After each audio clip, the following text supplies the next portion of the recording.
The Battle of Pelusium in 343 was fought between the Persians, with their Greek mercenaries, and the Egyptians with their Greek mercenaries. It took place at the stronghold of Pelusium, on the coast at the far eastern side of the Nile Delta. The Greek troops with Egyptians inside the fortress were commanded by Philophron. The first attack was by Theban troops under Leucrates. Overall, Artaxerxes III commanded the Persians, and Nectanebo II commanded the Egyptians. Previous campaigns of Artaxerxes. In 351 BC, before his victory at the Battle of Pelusium, Artaxerxes III had embarked on a campaign to recover Egypt, which had revolted under his father, Artaxerxes II. At the same time, a rebellion had broken out in Asia Minor, which, being supported by Thebes, threatened to become serious. Levying a vast army, Artaxerxes marched into Egypt, and engaged Nectanebo II.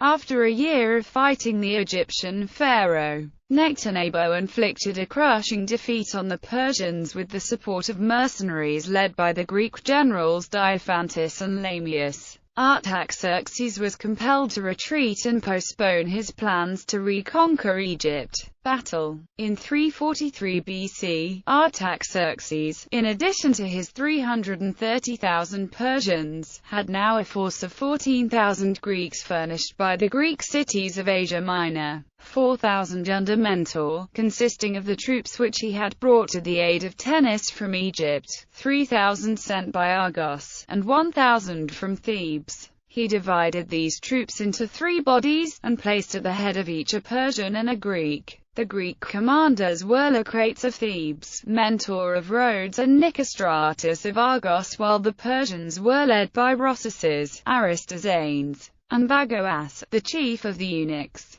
Nectanebo II resisted with an army of 100,000, of whom 20,000 were Greek mercenaries. Nectanebo II occupied the Nile in its various branches with his large navy. The character of the country, intersected by numerous canals, and full of strongly fortified towns, was in his favor, and Nectanebo II might have been expected to offer a prolonged, if not even a successful, resistance. But he lacked good generals, and overconfident in his own powers of command, he was able to be outmaneuvered by the Greek mercenary generals, and his forces eventually defeated by the combined Persian armies. After his defeat, Nectanebo hastily fled to Memphis, leaving the fortified towns to be defended by their garrisons. As a result, the Persians were able to rapidly reduce numerous towns across Lower Egypt and were advancing upon Memphis when Nectanebo decided to quit the country and flee southwards to Ethiopia. The Persian army completely routed the Egyptians and occupied the lower delta of the Nile. Following Nectanebo fleeing to Ethiopia, all of Egypt submitted to Artaxerxes.